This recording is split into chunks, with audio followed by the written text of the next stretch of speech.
3, 2. Well, this is a broadcasting history interview, which we are recording on July 8th of 2008, at the studios of the Clear Channel group of stations in the Quad Cities, which includes historic WOC.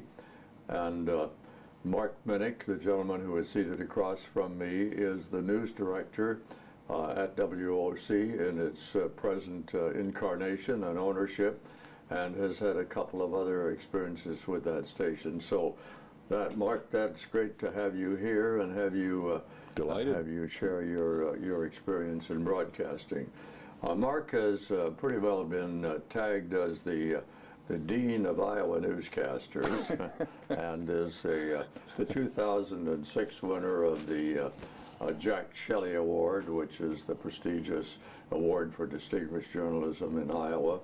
And so it's nice to have you here and to share your experience. You're a Drake graduate and got started, as many of us did, at a relatively small station in Oskaloosa, right? Yeah, daytime station, 250 watts, Yeah. the standard coffee pot, as they Right. used to say. Yeah. And you were the news guy. And Started out as a disc jockey for a few months before the newsman who was there left, and so and then you moved into that slot.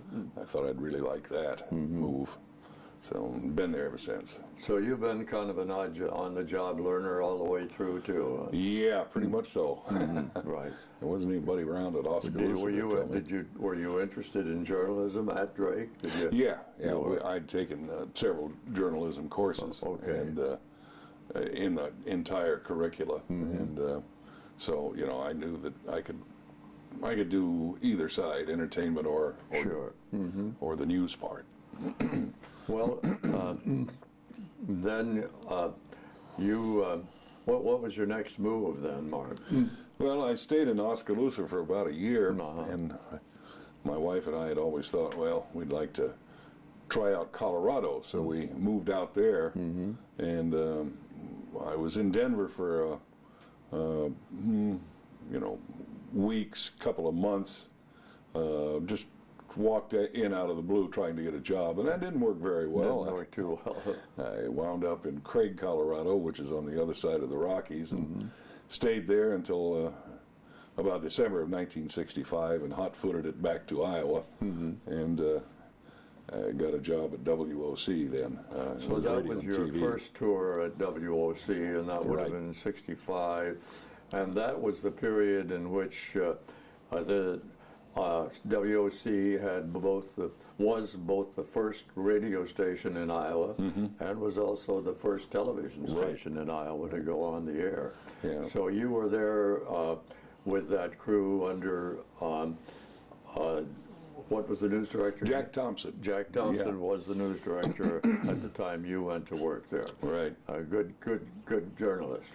He was. He had a good history and a background, and he ran a very tight ship, much like you used to do, I believe. So it was quite an experience. Yeah, and so that was a combined shop operation. So you were primarily hired as a on the radio side, but you did some TV also. Yeah, my recollections, it was mainly to be radio. It was early morning radio, and then after my on-air duties, about the middle of the morning, if anything came up to photograph, I would You'd be take the outside camera and go out and do and report stories.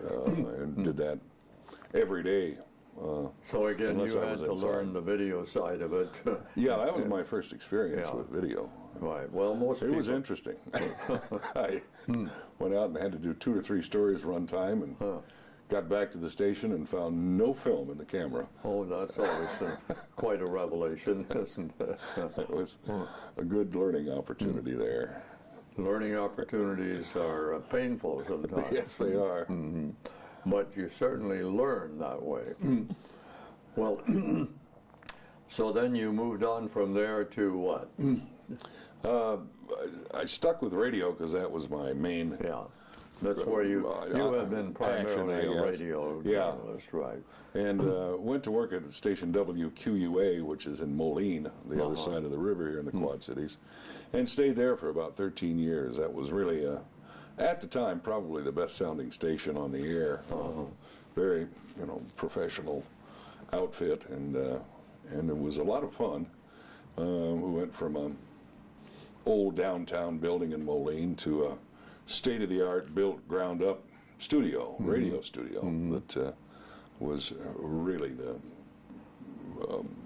heavy newscast schedule there. Then. Yeah, heavy newscasts, and had all the equipment to do it very well, and the sound was wonderful for AM. So that was a good time. I had as many as up to 7 people, full and part time, during that period, and this was just one station, not 5 or 6. Sure. Like you see now. And so you were covering the news in the Quad Cities, then. Right. Covered some pretty interesting stories during that period. Quite a few, yeah. The flooding on the Mississippi, which is a periodic occasion, and those were always big events that lasted for weeks at a time, and constantly trying to figure out what to do next with something like that. A couple of things that really stand out in my mind. I was driving by a large flour mill down in Davenport on the Mississippi, and I had just gone by, and 30 seconds up the road, I got a call on the two-way radio that it had blown up.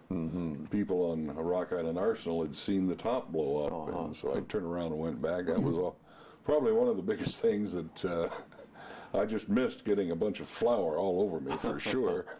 Right. But so you did.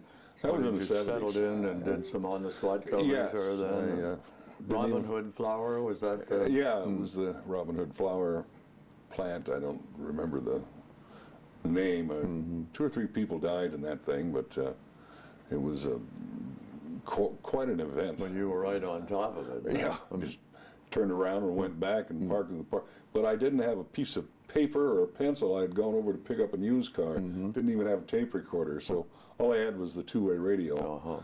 And well, that's a pretty good jabbered. reporting It was luckily. Yeah. You just have to wing it when you're in that situation. But that's what radio does best. Well, that's what it's all about. And if you stand that test, you're going to be okay. Yeah. And that's one of the things that I remember most was that. Well, again, this must have been always an interesting challenge to try to cover news in 5 cities, really. Yeah, you've got 7 cities that you could cover, and you've got 2 county governments, and you've got 2 states. Yeah. So on any given day, it can be slow in Davenport, but something's going to be going on somewhere else. Sure. It's one of the hardest markets to cover in a media market situation in the country, just because of all those governmental units and police stations and whatnot. Even with a relatively large staff, you still can't get to all the news there is. Not at all. Couldn't possibly. You pick and choose what you think is going to happen, and hope for the best, and try to hit it where they ain't when you're looking for stories. Well, then you had made a return visit to WOC?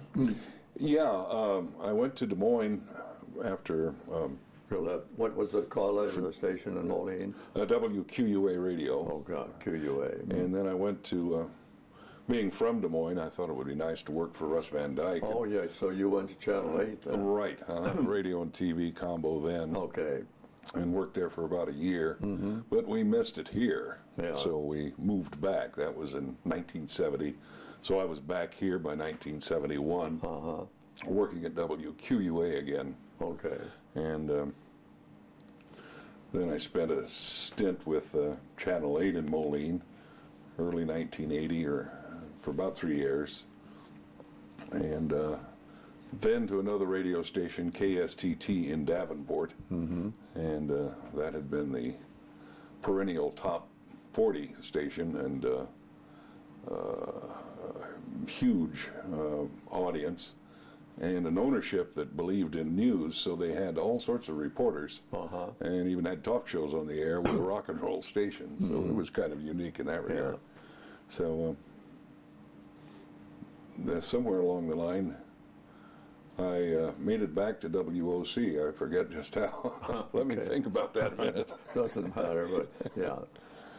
But yeah, 3 times I've been here. So when you came, so how long have you been here in this setting then? Since 1997, 96, I guess you could say. You've been here under Clear Channel ownership. Yeah, the change of ownership a few years ago, and it was owned by another outfit.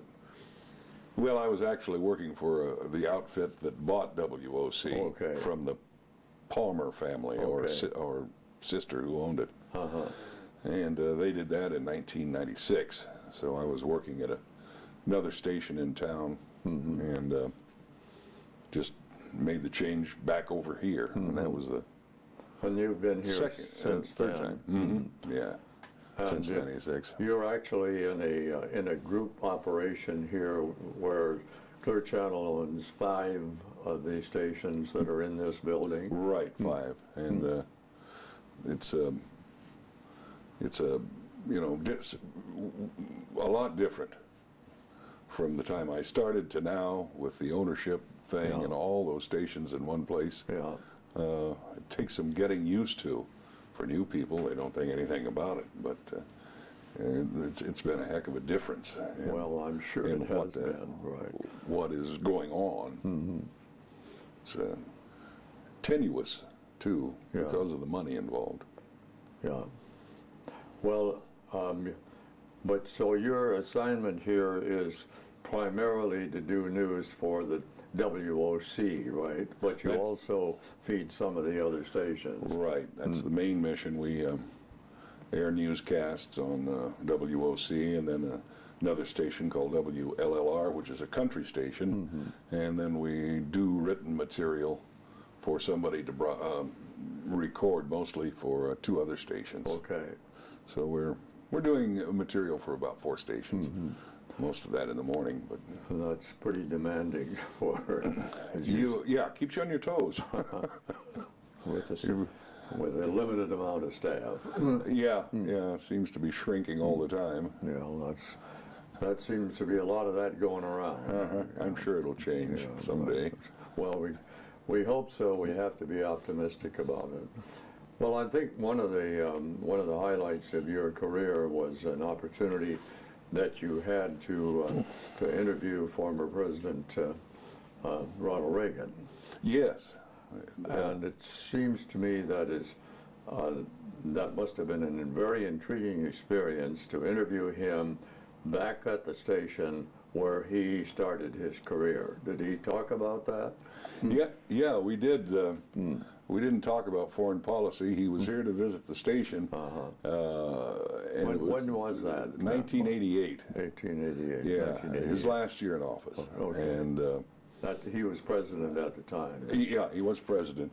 We'd contacted him the year before. It was like the 65th anniversary of the station, I believe was the number. Yeah. And the White House had said, yeah, he'd probably really like to do that, but can't do it right now. Well, the next thing you know, out of the blue, White House called and say, hey, the president would like to come in and do something at the radio station. Okay. Which sent everybody scrambling. Oh, sure did. Because here you get a message like that one week, and he's going to be in town the next week. This is when the station was still over on Brady Street. No, it was in this building. Oh, it was? Yeah, in the brand new building. Okay. And we'd only been in this building for about a year. Oh, I see. That was part of the celebration. Uh-huh. And he outwardly enjoyed himself very much, because it was, taking him back to his young days when he was in radio, and obviously had a lot of fun. And they had a big portrait of him at a mic when he was in his early 20s, and at OC, which they gave to him in a ceremony. And he was just a real easy guy to interview. We sat in the talk show studio and across the table just like this. And did he tell you how he got the job at WOC? yeah, that's what we started out doing. He had come up here and talked to a fellow whose name I can't remember, but he went from here to WHO in Des Moines. Program director. And he was telling us how he didn't get the job the first day he was in town. I guess he had gone to WGN in Chicago, and they said, well, you need to get some seasoning. You go to some smaller town. So he got in his car and drove here, is the way it worked. Didn't get anything the first day, but I guess he came back, he told me, and this McAllister, I believe was the guy's name, told him, well, can you do sports? And had him do a make-up football game. Yeah.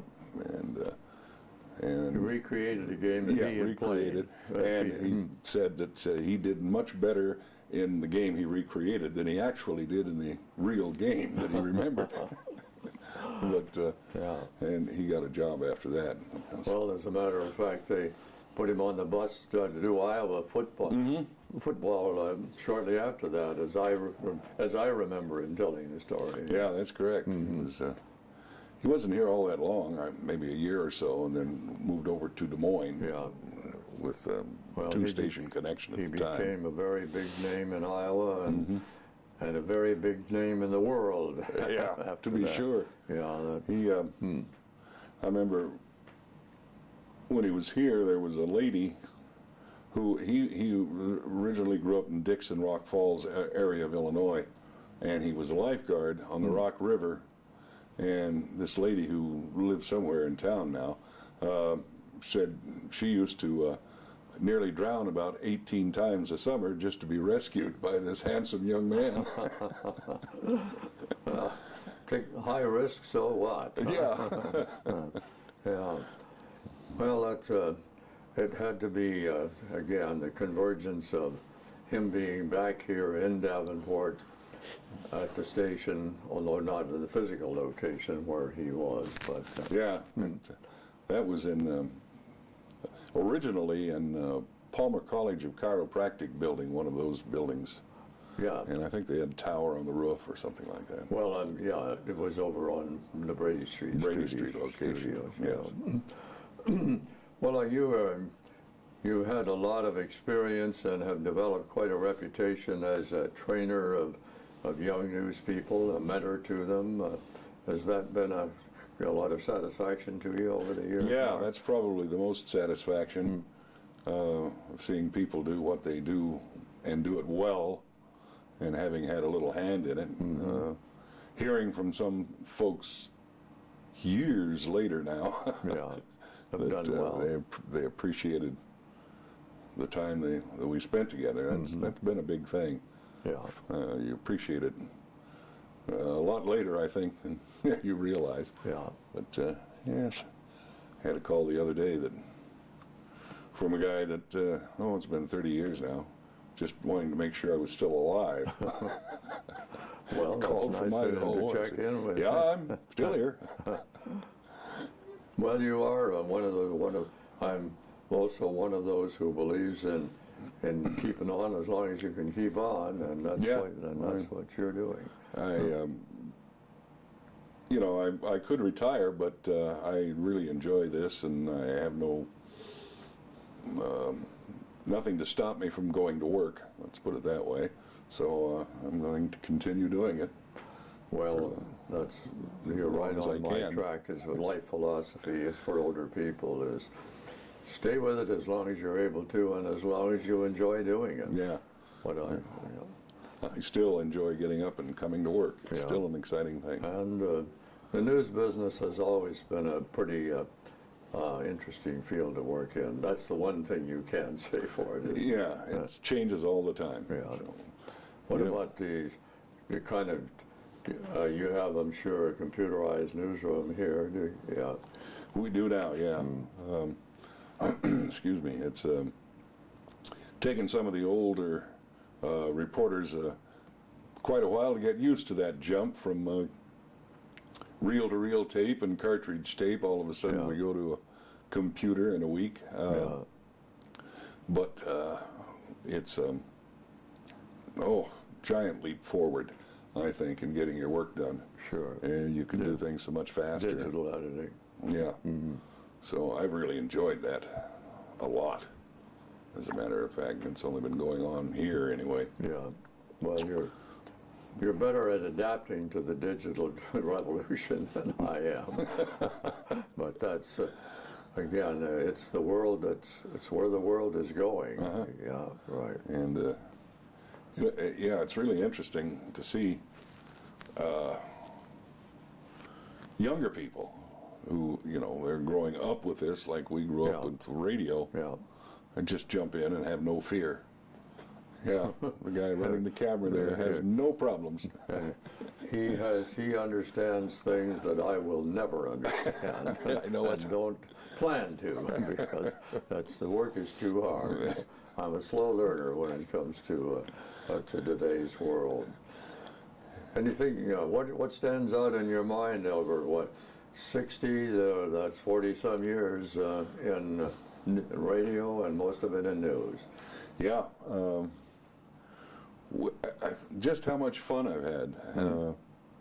The enjoyment of the day-to-day activity and the occasional adrenaline rush from that big story. Those things I get one of those at every election. Yeah. I mean, it takes me hours to come down off of those things. But there's very little about it that I don't like. Internal workings, maybe, company things, maybe. Yeah. But the actual business of news, that's me. That's my bag. That's what you do. Well, you've done an excellent job with it, Mark, and it's awfully nice of you to sit down and have this conversation with us to put into the archives of Iowa Broadcasting, along with the other stalwarts who have made Iowa a very distinguished part of the development of broadcasting, beginning with this marvelous radio station that you work for, WOC. That's the call letters where it all began in Iowa. Indeed, and almost in the country. I think it was about the third or fourth station on the air. Right. KSDK, not KSDK. KDKA in Pittsburgh. 1920. And then WOC first on in 22. Right. Then WMT, no, actually KFJB in Marshalltown, and then in June, and WMT in July of 1922. Is that right? Yeah. I didn't realize Marshalltown was that old. station, it's still the same hometown station, but it was they had as a matter of fact, that first signal went out on a homemade transmitter that the guy who owned it was an electrical contractor, and he actually built the, I've seen a picture of it, that first AM transmitter for KFJB. Really? Yeah. Amazing. There's some very, a lot of people came out of that station into, it was a very small nucleus to start with. That makes me recall a picture I've seen of, radio coming on in 20, but private people in their garage, and in this case it was somebody in Rock Island, rigged up a station and wrapped a bunch of wire around boards, and it was actually broadcasting like K-19 or whatever he had to call the thing. Yeah. As a matter of fact, WOC was actually licensed as an experimental in Rock Island. I believe so. Yeah. 1907. Yeah. Yeah. And then the chiropractor, then he had converted it to, but had. And I guess had licensed it, but when BJ bought it, he changed the call letters to WOC and moved it across the river. When it actually had been licensed in Rock Island the year before. Now that you mention it, I recall reading some of that history and going way back when you don't really think of radio going on, but of course it was. It was ship to ship and all sorts of stuff like that. Well, it was, that was the original use of it, right. And then experimental, all kinds of experimental radio in the years of the teens. And the predecessor of WOC was one of those. Yep. That was the same thing in Marshalltown. Probably to some extent the same thing in Cedar Rapids, although I think by that, I don't know that there was an experimental, that the original call letters for WMT were WJAM.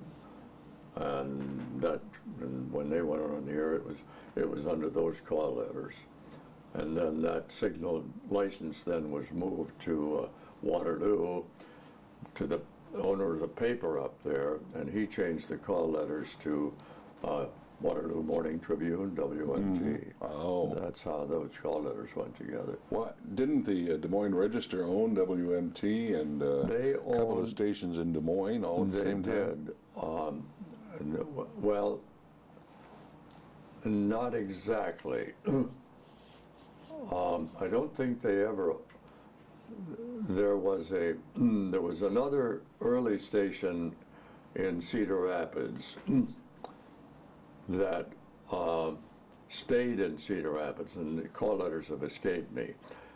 But when yes, you're right. Coles did. Then Coles bought WMT, moved it to Cedar Rapids, and moved the existing call letters of that other station to Des Moines. And so that's how the WMT call letters got moved back to Cedar Rapids. You're right, that was under Cole's ownership. Yeah, and they had two stations in Des Moines at a time before that was allowed, before they came up with the FCC in the 30s. Yeah. I remember talking to an engineer there when I was at KRNT.